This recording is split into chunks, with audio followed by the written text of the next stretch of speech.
Oi, gente, vamos sentar. Vamos sentar para a gente poder começar a nossa aula.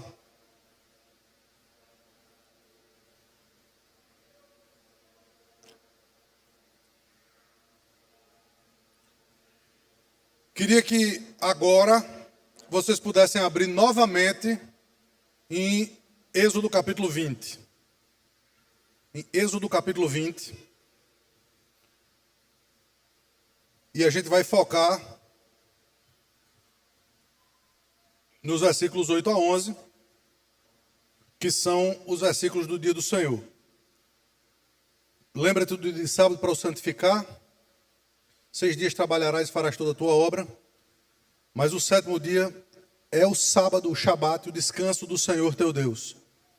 Não farás nenhum trabalho, nem tu, nem teu filho, nem tua filha, nem o teu servo, nem a tua serva, nem o teu animal, nem o forasteiro das tuas portas para dentro. Porque em 6 dias fez o Senhor os céus, a terra, o mar e tudo que neles há, e ao 7º dia descansou. Por isso, o Senhor abençoou o dia de sábado e o santificou. Vamos orar. Deus amado, mais uma vez a gente te agradece por podermos estar juntos, ouvir a tua voz e ter esse momento em que a gente pode tirar nossas dúvidas, que porventura possam pairar, e que esse seja um assunto que nos traga unidade, que nos traga união e desejo de fazer a tua vontade. No nome de Jesus. Amém. Cadê Juan? Ô Gabriel, tá gravando? Ah, ok, beleza. Alguém pediu no grupo para passar. Então vamos lá. Eu vou... Algumas coisas muito rápidas aqui vão parecer um pouco de revisão do que a gente acabou de ver, mas talvez um pouco mais aprofundado, tá? A primeira coisa é o termo sábado. Ele precisa ser compreendido à luz do seu significado original. Então, quando hoje a gente cresce no Brasil e ouve o nome sábado, imediatamente a gente atrela a um dia da semana, ao 7º dia da semana. Tá certo? O sábado era o 7º dia da semana, em termos teológicos, em termos de progressão bíblica. Entretanto, tem 2 afirmações sobre a Escritura, sobre a revelação, que é importante de vocês compreenderem. Tá? Se a gente tivesse um quadro negro aqui, eu ia mostrar um cone, não é, como se fosse uma progressividade. E a Bíblia é ao mesmo tempo, a revelação de Deus é ao mesmo tempo progressiva e orgânica. Ou seja, você vê homens de Deus fazendo coisas... Deu alguma coisa no meu ouvido aqui. Deu no de vocês também ou não? Homens de Deus fazendo algumas coisas bizarras no Velho Testamento. Você vê, por exemplo, Abraão e Isaac entregando a mulher deles para outro homem, para o rei do Egito, ou para Abimeleque, coisa bizarra. Você vê Davi adulterando, mandando matar, tentando cobrir o pecado. Você vê algumas coisas que você diz, não é possível que essas histórias estejam na Bíblia. Você vê Salomão dizendo que é sábio, casando com 1000 mulheres. Coisa louca. Essa perspectiva, tá, precisa ser compreendida à luz dessa progressão. À medida em que nós temos mais revelação, por exemplo, tudo que os patriarcas fizeram, eles fizeram quando o Êxodo nem existia ainda. Quando não havia a lei. Portanto, eles eram julgados de acordo com a lei da época. Portanto, a gente precisa compreender o local e o momento em que as coisas foram colocadas na Escritura para a gente não se escandalizar, com a maldade daqueles homens. Essa progressão e essa organicidade, elas também acompanham os mandamentos do Senhor. Né? Jesus, por exemplo, quando chega no Sermão do Monte, ele aplica o não matarás, a gente vai chegar daqui a pouco no não matarás, a qualquer pessoa que odiar o outro ou falar mal do outro. Ou seja, se você usa a sua palavra para falar mal de um irmão, diante dos olhos de Deus você é um assassino, você quebrou o não matarás. O que é isso? Senão a progressão da revelação. A mesma coisa acontece em relação ao quarto mandamento. O quarto mandamento, ele começa aqui com esse pré-questionamento criacional. Nós guardamos um dia entre 7 por quê? Em primeiro lugar, para contemplar a obra criadora de Deus. Então, é um dia glorioso para a gente contemplar a criação. É um dia glorioso para a gente estar com aqueles que são a obra-prima do Criador, que são homens e mulheres feitos à sua imagem e semelhança, e especialmente aqueles que foram chamados segundo o seu propósito. Mas eu falei na mensagem, quando chega em Deuteronômio 5, ou seja, 40 anos depois, e muita revelação depois, porque foram 40 anos de muita revelação. 40 anos em que só tinha o livro de Gênesis, só tinha o livro de Gênesis, e agora a gente tem Êxodo, Levítico e Números. E Deuteronômio está sendo escrito. Portanto, um bocado de lei ali. Um bocado de lei. Então, nessa repetição dos 10 mandamentos, 40 anos depois de quando inicialmente foi dado, o Senhor, não é, ele repete os mandamentos, e Moisés faz isso, agora lembrando ao povo, não apenas da criação, mas lembrando da sua redenção. Um outro dia. Um outro dia. Com isso em mente, abra em Hebreus capítulo 4, para você ter uma ideia. Preste atenção que está por trás de Hebreus capítulo 4. Tá? Eu vou primeiro explicar para vocês, e depois a gente vai para o texto, para vocês verem isso no próprio texto. O escritor aos Hebreus está expondo alguns textos. Está expondo o quarto mandamento, sob a perspectiva do descanso. Está expondo o Salmo. Qual foi o Salmo que tu leste? 95. Hoje, se ouvis a sua voz, não endureçais o vosso coração, como foi nos dias de Meribá e a revolta de Massá. E ele está expondo também a história do povo de Israel. E a história do povo de Israel é o seguinte: o povo de Israel andou 40 anos no deserto, mas ele profanou os sábados do Senhor. E ao profanar o descanso do Senhor, na ira dele, Salmo 95, ele jurou: não entrarão no meu descanso. Ele estava falando sobre o que na história? Alguém se atreve a tentar dizer? Pode errar. Muito bem, o menino falou aqui, a terra prometida. Né? A terra prometida. Então, o descanso que o povo de Deus estava esperando era chegar na terra prometida. 40 anos perambulando pelo deserto. Se você for olhar o mapa, sabe quanto tempo duraria uma viagem daquela? Poucas semanas. Era uma viagem pequena.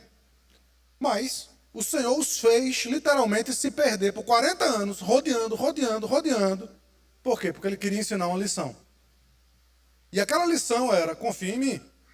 E durante esses 40 anos, sem trabalhar, sem ter a perspectiva de estar nas suas casas, vivendo em tendas, as roupas não se consumiam, as sandálias não se consumiam, tinha uma nuvem de fogo, tinha de noite para esquentá-los, tinha uma nuvem durante o dia para não esquentá-los, tinha codorniz no final da tarde, tinha o pão, o maná no início da manhã, tinha água que saía de pedra muitas vezes. Esse é o problema da revolta de Massá aqui.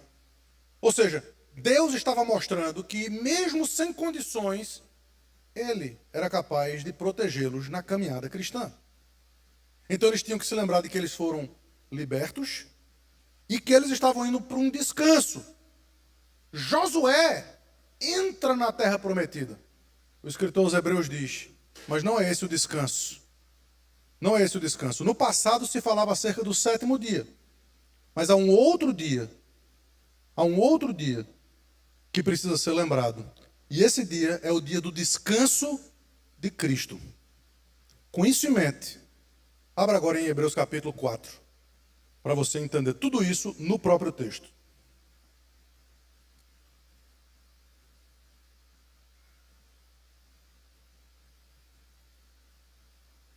Hebreus capítulo 4. Já a partir do final do capítulo 3, tá, de Hebreus, você vê que ele está falando, ele está com isso em mente. No versículo 7 ele diz: hoje, se ouvirdes a sua voz, não endureçais o vosso coração. Ele está citando o salmo aí no deserto. Versículo 18, versículo 16 do capítulo 3 ainda. Ora, os que tendo ouvido se rebelaram.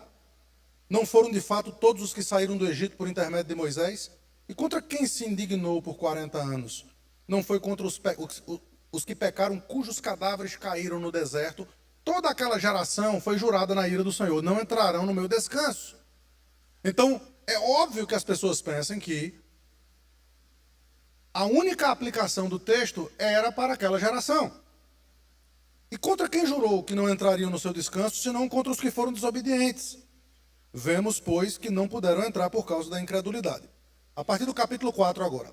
Temamos, portanto, que sendo nos deixada uma promessa de entrar no descanso, no sábado de Deus, suceda parecer que alguns de vós tenham falhado.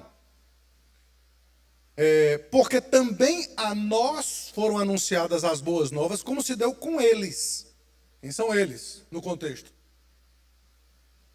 O pessoal que morreu no deserto, tá? Aquela geração que morreu no deserto. Como se deu com eles. Mas a palavra que ouviram não lhes aproveitou, visto não ter sido acompanhada pela fé naquelas que a ouviram. Nós, porém, que cremos, entramos no sábado, no descanso, conforme Deus tem dito: assim jurei na minha ira, não entrarão no meu descanso. Portanto, ele pega a estrutura do Salmo e da entrada na terra prometida, e ele aplica agora no Novo Testamento. Ele aplica agora para mim e para vocês. E ele continua: embora certamente as obras estivessem concluídas desde a fundação do mundo. Ele está falando de quê agora? Da criação. Veja a exposição bíblica que ele está fazendo aqui. As obras estivessem concluídas desde a fundação do mundo, porque em certo lugar, assim diz no tocante a qual dia? Ao sétimo dia. E descansou Deus no sétimo dia de todas as obras que fizeram. E novamente, no mesmo lugar, não entrarão no meu descanso. Visto, portanto, que resta entrarem alguns nele, e que por causa da desobediência não entraram aqueles aos quais anteriormente foram anunciadas as boas novas, o povo no deserto. De novo, agora a aplicação. Determina certo dia hoje, falando por Davi, muito tempo depois, segundo lhes fora declarado: hoje, se ouvirdes a sua voz, não endureçais o vosso coração. Ora, ele continua, não endureça o vosso coração. O contexto é claro. Dia do Senhor, sábado, sétimo dia, entrada no descanso. O contexto é esse. Agora vem a explicação. Ora, se Josué lhes houvera dado descanso, caiu por terra a ideia de que o descanso era a entrada na terra prometida. Não foi Josué que deu o descanso. Se Josué lhes houvesse dado descanso, não falaria posteriormente a respeito de quê? De outro dia. Qual era o dia que a gente estava falando na Antiga Aliança? O sétimo dia. Ou seja, o descanso verdadeiro não vai se dar no sétimo dia. Vai ser acerca de um outro dia. Continuando, portanto, resta um sábado. A palavra repouso aí literalmente, se você olhar no hebraico, onde for, é sábado. Resta um repouso, um descanso, um sábado, um shabat para o povo de Deus. Porque, aí versículo 10 fecha tudo. Aquele que entrou no descanso de Deus, também ele mesmo descansou das suas obras, como Deus das suas. Essa pessoa é Jesus Cristo. Ninguém pode ser comparado ao completar uma obra perfeita, nem na criação e nem na redenção, a não ser a primeira e a segunda pessoa da Trindade. Deus, ele completa as obras da criação, e por isso na antiga aliança todos precisavam observar o sétimo dia. Mandamento segundo o Êxodo capítulo 20. Agora, depois que Jesus Cristo descansa das suas obras, quando é que Jesus Cristo descansa? É quando ele morre? Não. Não é quando ele morre. É quando ele ressuscita dos mortos. Então, quando ele descansa das suas obras, quando ele ressuscita dos mortos, quando ele recebe o nome acima de todo nome, então agora esse é o novo dia que na nova aliança nós devemos guardar. Portanto, veja que transição extraordinária. Na antiga aliança, por assim dizer, com base na criação, a gente trabalha 6 dias para descansar um. A gente trabalha 6 dias para descansar um. A lei cerimonial tem tudo a ver com isso. Tem tudo a ver com obras. Tem que ser assim, tem que ser daquele jeito, tem que ser milimetricamente. Dia da expiação. A gente descansa.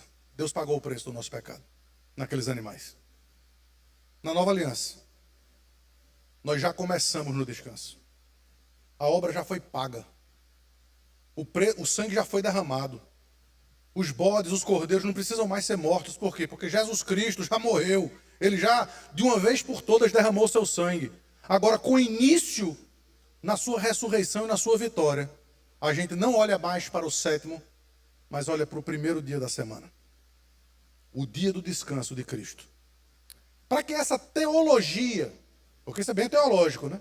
Mas para que essa teologia ficasse mais fácil da gente compreender, vocês viram na pregação o texto de João capítulo 20. Uma ênfase que começa a ser dada a partir da ressurreição de Cristo, na reunião do povo de Deus, no primeiro dia da semana, com a presença pessoal de Cristo. Então, Cristo está presente na reunião do povo, no primeiro dia da semana, espiritualmente, é a presença mais esperada por nós. Às vezes a gente sente falta de um irmão, de outro irmão, né? A gente sente falta porque a gente gostaria que eles estivessem aqui. Tudo isso faz parte. Mas a presença que nunca vai deixar de estar aqui é a mais esperada de todas. É a presença do próprio Cristo. É a presença espiritual do Rei dos Reis e do Senhor dos Senhores. Agora, no segmento da história, você tem mais ou menos o mesmo tipo do proceder, porque até João capítulo 19, qual era a ênfase do dia que Jesus falava? Era o sábado. Os judeus, eles reclamavam muito sobre o sábado. Pode fazer isso, não pode fazer aquilo, não pode pegar milho, não pode tirar o boi de não sei o quê e tal. Havia muita fala sobre esse mandamento. Havia muita confusão sobre esse mandamento. E Jesus diz, olha, eu sou o Senhor do sábado, eu sei como aplicar o sábado, e eu vou ensinar para vocês como aplicar o sábado. Por isso que há 2 coisas, além do culto que é prestado a Deus, há 2 coisas que Jesus diz para a gente que a gente deve produzir e fazer no Novo Testamento, em relação à observância do dia do Senhor, que são obras de misericórdia e obras de necessidade. Nós não podemos ser como os fariseus, nós não podemos ser como aqueles religiosos que achavam que não podiam fazer nada. Eles diziam quantos passos podiam andar. Eles diziam a que distância eles podiam ir para fazer qualquer tipo de coisa. Veja, o mandamento não é para nos tornar robôs. Se há uma necessidade real, deve-se usar esse dia para atingir aquela necessidade. Vamos lá. Exemplo muito claro que foi dado na própria Escritura. Os discípulos estavam andando com Jesus e chegaram em determinado lugar com fome. E eles pegaram então espigas e começaram a debulhar as espigas para comer. Os fariseus olharam e disseram, seus discípulos estão quebrando o sábado. Aí Jesus disse, você não entendeu o princípio do sábado. Eles estão com fome. Eles precisam comer. Qual é o exemplo que ele usa do Velho Testamento? Alguém lembra, não? Davi, exatamente. Muito pior, por quê? Porque existia dentro do Santo dos Santos, onde ninguém podia nem entrar, meu amigo. Se não morria, era fulminado. existiam uns tar de pães. Todo dia o sumo sacerdote, de alguma forma conseguia botar ali dentro, não é? Sem entrar, mas ele colocava os pães da proposição. Os pães, então tinha pãozinho, sempre fresco ali dentro. O pessoal de Davi chega da guerra. Bocado de homem chega, fome, comida. Aí Davi olha para um lado, olha para o outro, meu amigo, não tem comida em canto nenhum. Opa! Tem ali dentro do tabernáculo, tem aquele pão. Ele entra, sem o menor. Meu amigo, qualquer pessoa que entrasse ali seria fulminada. Ele entra, pega o pão, distribui. Todo mundo comeu, não aconteceu nada com ninguém. Por quê? Porque Deus, Ele entende as nossas necessidades. Deus não é fariseu. Ele entende as nossas necessidades.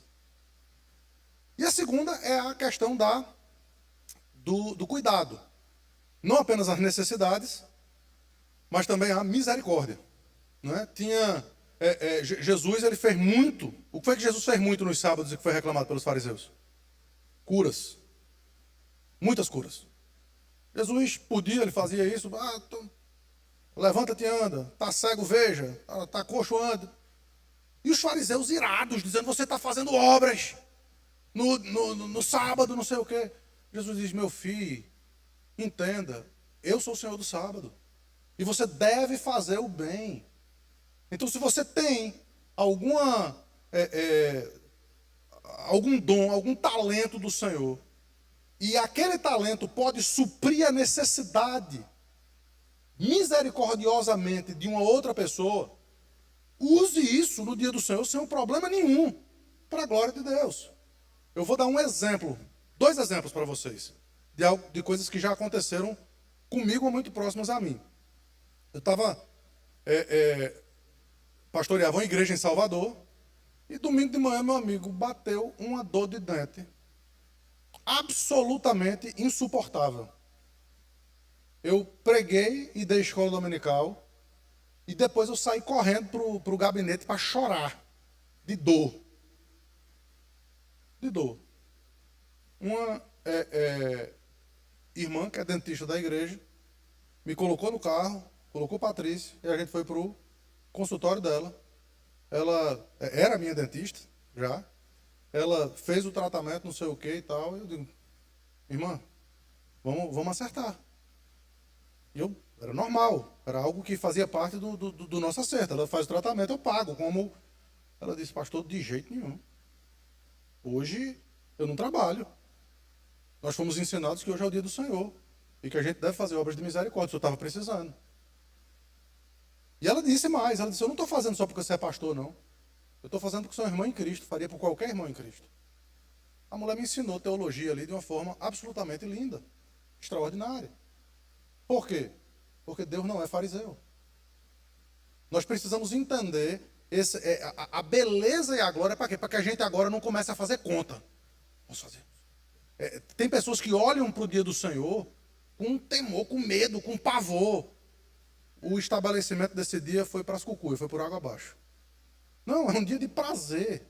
É um dia de alegria. E se nesse dia de prazer e de alegria eu tenho a possibilidade de abençoar alguém que está precisando misericordiosamente do meu trabalho, um outro foi com um pastor amigo nosso. Alguns aqui conhecem ele, pastor Paulo Brasil. Furou um pneu e tinha uma borracharia fechada. E a casa do borracheiro era ali do lado. E ele vai lá e bate na casa do borracheiro.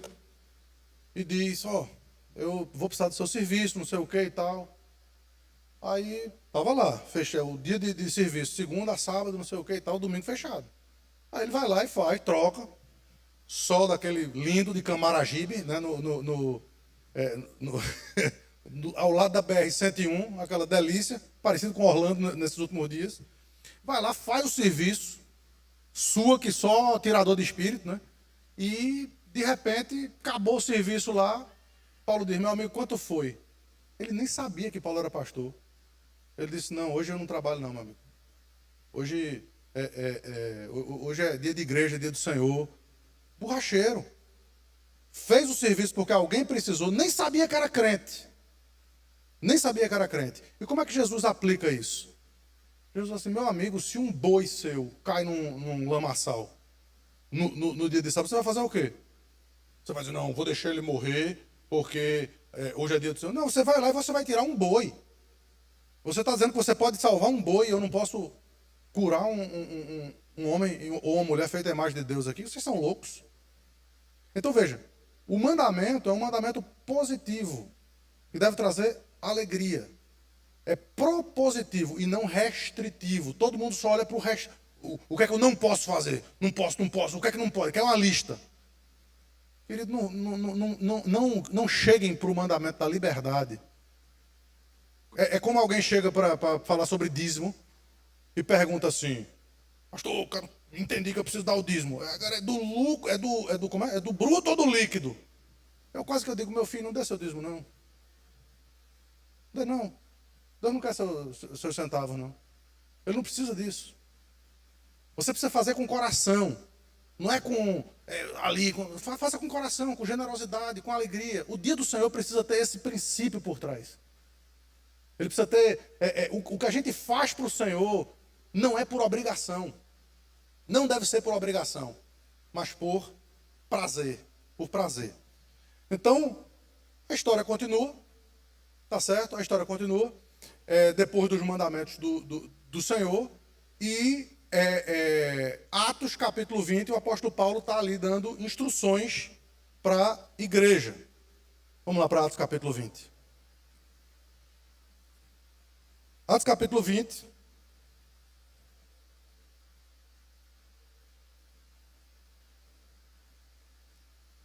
Veja a ênfase aí no versículo 7. Paulo estava viajando e o versículo diz assim, no primeiro dia da semana, estando nós reunidos com o fim de partir o pão, o que é que o Espírito Santo está dizendo para a gente aqui?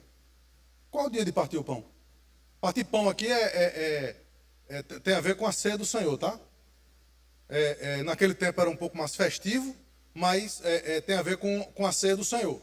Então eles estavam reunidos com o fim de cultuar a Deus, era uma expressão linkada ao culto a Deus. No primeiro dia da semana, estando nós reunidos com o fim de partir o pão, Paulo, que deveria seguir viagem no dia imediato, exortava-os e prolongou o seu discurso até a meia-noite.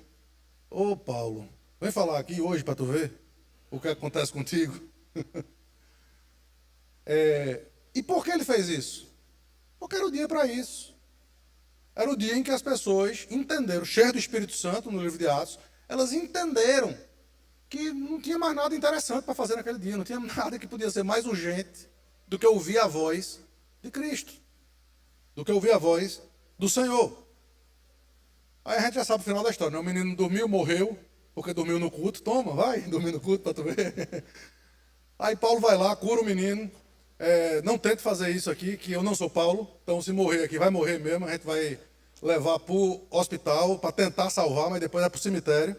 Mas o fato é que o que está ensinado aqui é primeiro dia da semana. Esse é o dia específico para isso. Agora, não, isso aí é só um relato, pastor. Isso é só um relato. Isso aqui não é um ensino direto. Veja, tem teólogo aqui que eu sei, que vai dizer, veja, Atos, o senhor já explicou isso para a gente, é um livro histórico, não é um livro prescritivo. Eu digo, estou ensinando demais, tem que tomar um pouquinho mais de cuidado com vocês.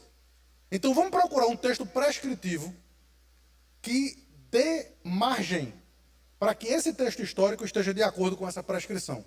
1 Coríntios capítulo 16. 1 Coríntios capítulo 16, o texto diz assim, lembre do contexto, Paulo está passando um sarrafo na igreja de Corinto. Por quê? Porque a igreja de Corinto era uma igreja rica, de dinheiro, mas nunca tinha dado um milho de pipoca para Paulo. Nunca. E as igrejinhas lá da Macedônia, igrejas pobres que ele tinha plantado, se doavam, diziam, Paulo dizia, não, meu filho, vocês não têm. Paulo dizia, não, a gente quer fazer parte do seu ministério. Parece que quanto mais a pessoa tem, mais pão dura a pessoa é. Né? E igreja é do mesmo jeito. E Paulo está dizendo, olha, eu quero que vocês façam uma coleta. Por quê? Porque os santos lá de Jerusalém, aqueles que falam mal de vocês, aqueles que dão trabalho para vocês, mas são santos em Cristo, estão passando necessidade lá em Jerusalém. As igrejas da Macedônia fizeram uma oferta, eu quero que vocês façam também. Pronto, esse é o contexto. Agora veja a prescrição aqui desse contexto. Quanto à coleta para os santos, fazei vós também como ordenei as igrejas da Galácia. Ele já dá uma furada no olho aqui. As igrejas pobres da Galácia estão fazendo isso, então façam também. No primeiro dia da semana, cada um de vós ponha de parte em casa, conforme a sua prosperidade, e vá juntando, para que não se façam coletas quando eu for. E quando tiver chegado, enviarei em cartas papapá. Então, qual é o dia em que eles vão fazer essa coleta? O primeiro dia da semana. Por quê? Porque era o dia do culto a Deus. Era o dia que eles estariam reunidos. Eles faziam essa em casa, eles traziam as suas ofertas, traziam para o momento do culto, e eles ali ofertavam para que o apóstolo Paulo pudesse levar para as igrejas de Jerusalém. Portanto, há uma ênfase que passa a ser dada nas Escrituras em relação ao primeiro dia da semana. Entretanto, e essa parte da confiança? Será que Deus provê mesmo? Pastor, veja, eu preciso mostrar para você minhas contas. Não me mostre não, que eu não vou entender nada. A pessoa me mostra uma tabela de número. Meu amigo, aquilo ali para mim é grego. Mas grego a gente ainda entende um pouquinho. Sei lá, é russo. É bronca. É complicado. Né? Agora, o que é que Deus diz? Abre Êxodo capítulo 16 para você ver uma história. Êxodo capítulo 16 tem uma história que, sem dúvida alguma, deve trazer luz ao que a gente está observando aqui.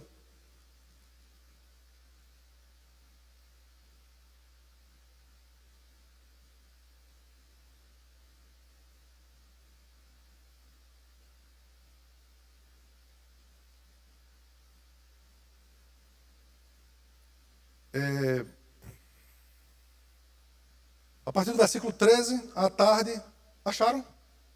Êxodo, capítulo 13, capítulo 16. Acharam, né? Pronto. Versículo 13. À tarde subiram codornizes e cobriram o arraial. Pela manhã jazia no orvalho ao redor do arraial. E quando se evaporou o orvalho que caíra na superfície do deserto, restava uma coisa fina, semelhante a escamas, fina, como a geada sobre a terra. Vendo os filhos de Israel, disseram uns para os outros: o que é isso? Pois não sabiam o que era. Disse-lhes Moisés: isso é o pão que o Senhor vos dá para o vosso alimento.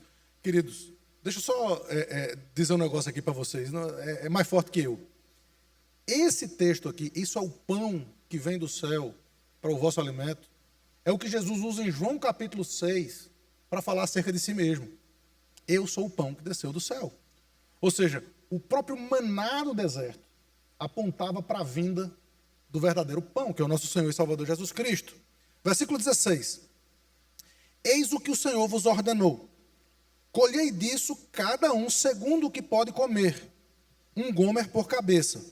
Gomer é uma medida que diferencia de acordo com pessoa a pessoa. Eu imagino que o gomer de Giovana é um pouco diferente do gomer de Alex, né? Porque, entendeu? Entendeu, né? Então, cada um tem um gomer diferente, não é? Por quê? Porque é aquilo que o gomer significa aquilo que você pode comer, tá? Um gomer por cabeça, segundo o número das vossas pessoas. Cada um tomará para si o que se acharem na sua tenda. Assim fizeram os filhos de Israel e colheram. Uns mais, Alex, outros menos, Giovana. Porém, medindo-o com o gomer, não sobejava o que colhera muito e nem faltava para o que colhera pouco. Pois colheram o quanto podiam comer. Vê que princípio lindo para a gente observar aqui no almoço, né? Cada um bota no prato o quê? Aquilo que vai comer. Para quê? Para que não sobre no prato e a gente jogue fora, e para que não falte para ninguém. Até o Maná ensina para a gente boas medidas de educação, algo extraordinário. Disse-lhes Moisés: ninguém deixe dele para a manhã seguinte. Todo dia você vai lá e coma o seu o seu Gomer. Versículo 20. Eles, porém, não deram ouvidos a Moisés. E alguns deixaram do maná para a manhã seguinte. Porém, deu bichos e cheirava mal. E Moisés se indignou contra eles. Ele diz, olha, por que eles pegavam para a manhã seguinte? Eu vou na segunda-feira, pego ali o que dá. Eu digo, rapaz, deixa eu pegar logo de terça também, porque eu sou preguiçoso, eu não quero sair no outro dia de manhã para pegar o meu manazinho. Né? Eu digo, vou pegar logo de 2 dias, amanhã eu acordo um pouco mais tarde, faço aquele meu cafezinho e o maná já vai estar ali. Quem fez isso se deu mal. Por quê? Porque apodreceu tudo.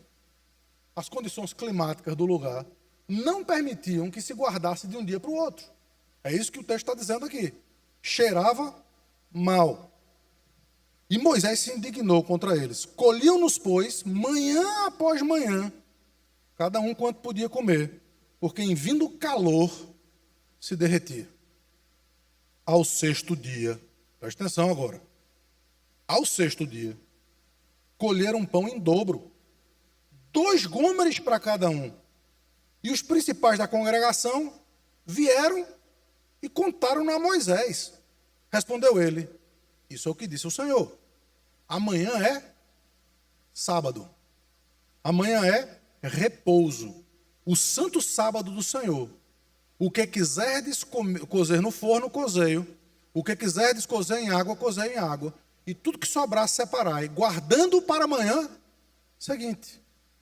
E guardaram até a manhã seguinte, como Moisés ordenara. E o que aconteceu? E não cheirava mal, e nem deu bicho.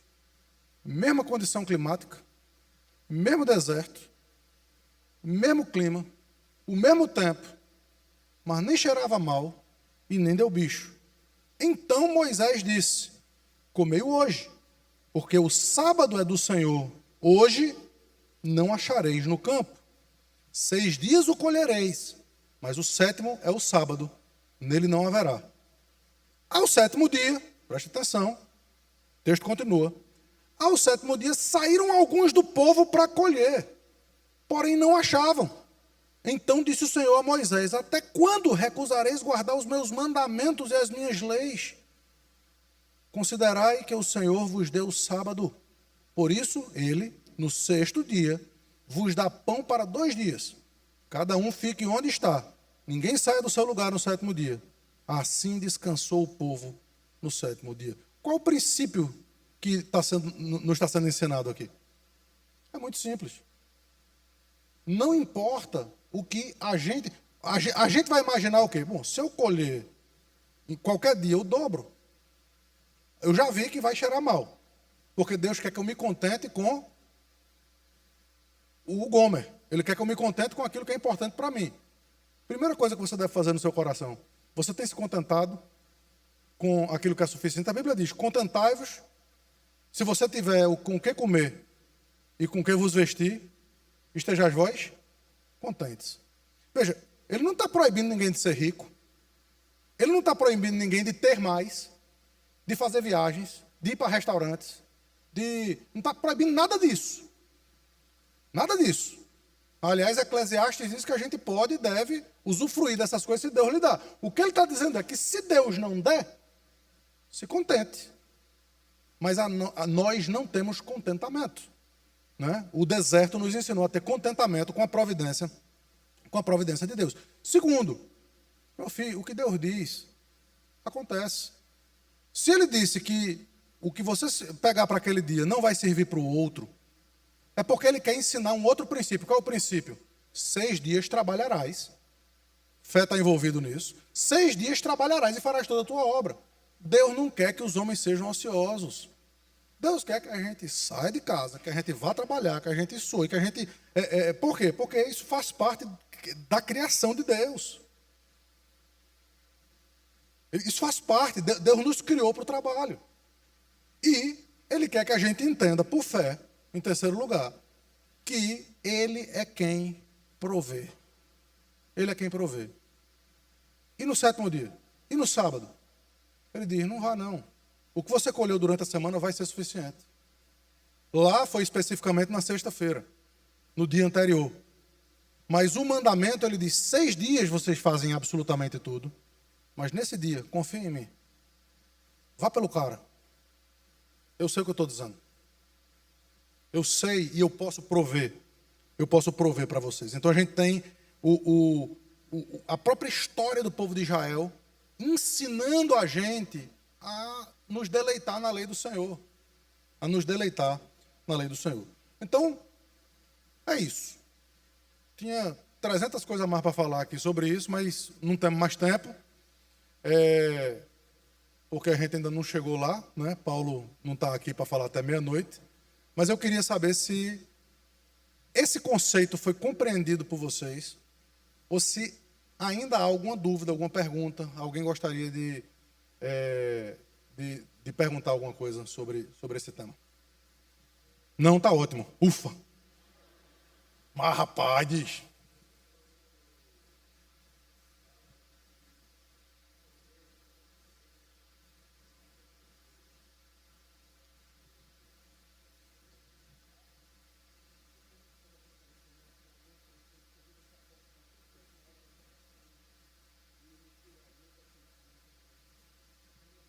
eu diria que você senta do lado de cá e tenta prestar atenção.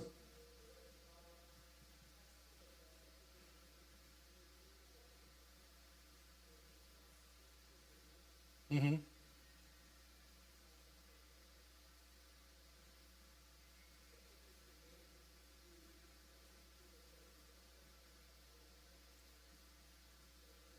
Uhum.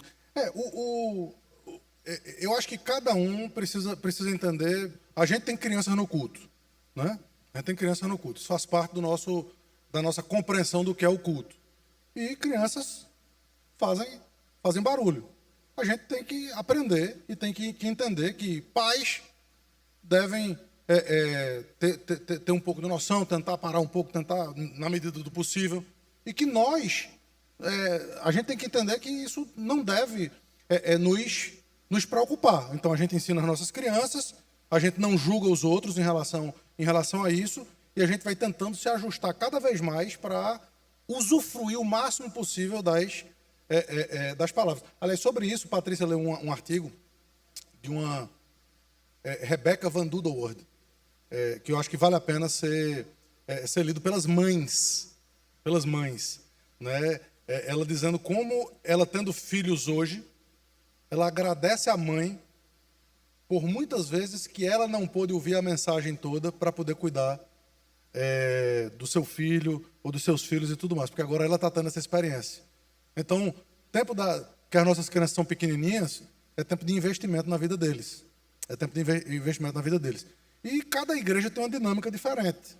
Então, a gente precisa entender a dinâmica da igreja e tentar nos concentrar o máximo possível para nada, ou o mínimo possível, nos atrapalhar no culto que prestamos ao Senhor. Tá? Diga, Kaique.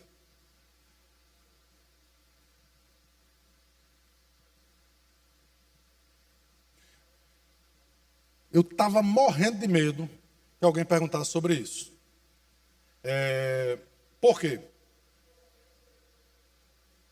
A pergunta é: e as pessoas que são empregadas e o chefe diz que você tem que trabalhar naquele dia?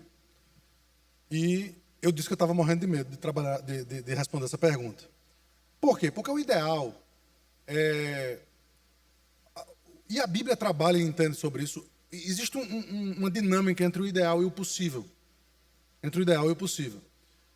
O púlpito, ele traz o princípio. Ele traz o princípio. O princípio é: confie no Senhor e obedeça a sua própria lei. Agora, muitas pessoas estão caminhando em maturações ou maturidades diferentes de sua fé. Eu não vou me arvorar de chegar em cada caso específico e dizer faça isso ou faça aquilo. Isso não é o meu papel. O meu papel não é chegar para você ou para quem quer que seja e dizer: diga a seu chefe que você não vai no domingo, senão você vai procurar outro emprego. Mas não tem emprego. Eu não vou chegar a dizer isso, não vou entrar nessa discussão. Essa é uma resposta que cada um deve trazer para si mesmo, corandeu, diante de Deus, em como você vai aplicar essa palavra ao seu coração. Agora, o que eu posso dizer é que eu já vi pessoas tomando essa atitude quando entendo essa palavra, e eu nunca vi Deus desamparando ninguém. Isso eu posso dizer para você. Agora, eu não estou dizendo para você, não estou dizendo para ninguém chegar agora pedindo demissão de todo mundo. Não é isso que eu estou dizendo. O que eu estou dizendo é que existem meios, existem conversas, existem possibilidades. Olha, e via de regra, Deus abençoa os que agem de acordo com a sua providência, com a sua palavra. Dilmara. Espera que David está levando o microfone. A minha dúvida é com relação a nós guardarmos o sábado, ou o dia do Senhor, melhor dizendo, mas usufruir do trabalho dos outros, tipo restaurantes, lojas, etc. Outra pergunta que eu estava com medo que fizessem. Vocês estão que estão hoje, viu? Gente, quais são os princípios? Os princípios são tudo. Alguém tem a Bíblia que tem a confissão de fé? Deixa eu ver se é a confissão de fé. Confissão de fé. Alguém tem? Abra aí, capítulo 21, 20. Deixa eu ver, agora eu dei um bugou.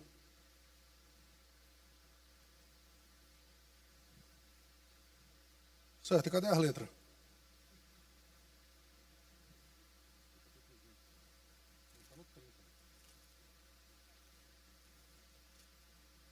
Aqui, ó.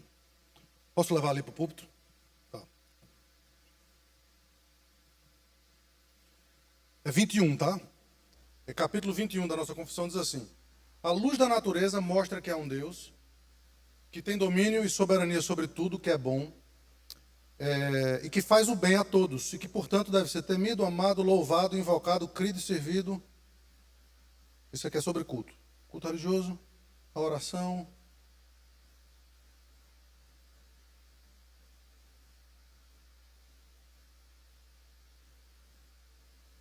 Pronto. Capítulo 21, 7.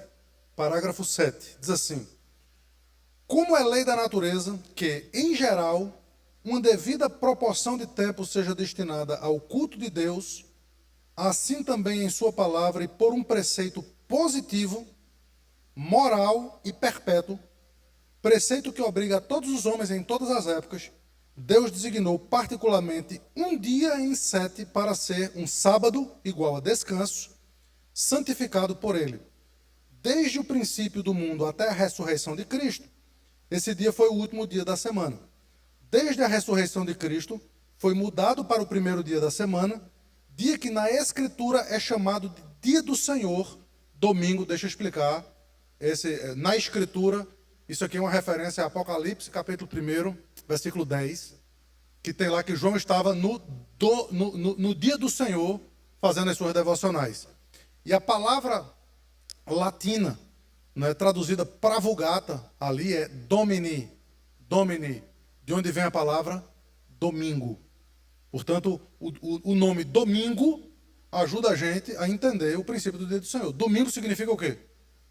Dia do Senhor. Não sei se vocês sabiam disso, mas na nossa língua, o sábado atrapalha, mas o domingo ajuda. Né? O sábado atrapalha por quê? Porque virou o nome de um dia, e não Shabat. Mas o dia domingo significa dia do Senhor. E que há de continuar até o fim do mundo como o sábado cristão. Parágrafo 8. Este sábado é santificado ao Senhor quando os homens, tendo devidamente preparado o seu coração e de antemão ordenado os seus negócios diários, não só guardam durante todo o dia um santo descanso das suas obras, palavras e pensamentos a respeito dos seus empregos seculares e de suas recreações, mas também ocupam todo o tempo em, aqui vem a lista, exercício público e particular de culto e nos deveres de necessidade e misericórdia. Então, culto, público particular, o público é o único mandatório, mas público particular, e necessidade ou misericórdia. Como é que você aplica isso em relação a essas outras atividades? Mais uma vez, eu não vou dar uma lista, mas cada um precisa olhar e perceber se aquilo que você está fazendo é culto, é necessidade ou é misericórdia. Sendo, faça tranquilo. Não sendo, pense duas vezes. Você vai estar quebrando o princípio do mandamento do Senhor. Tá? Oi, Juninho.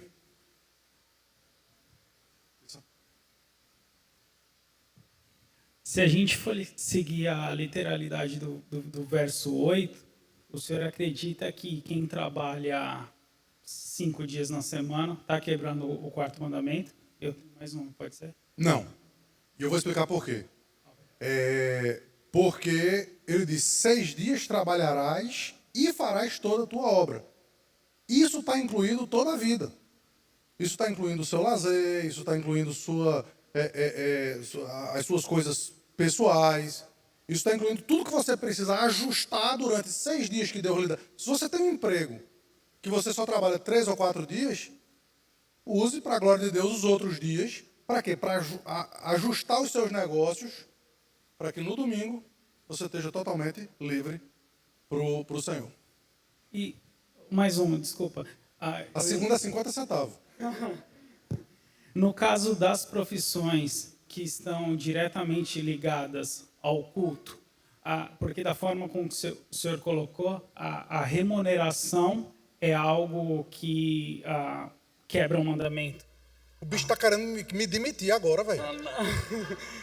Não, eu falei para ele, eu falei assim, eu tenho uma pergunta, mas é polêmica, eu não queria fazer, mas aí o pessoal já começou a pergunta é top, eu tô demitido já. Deixa eu explicar. O conselho já está me chamando aqui para reunir. Deixa eu explicar. São várias coisas aqui. Primeiro, vai parecer estranho isso que eu vou dizer, mas isso aqui não é meu trabalho. Tá? Eu estou aqui cultuando como todo mundo está cultuando.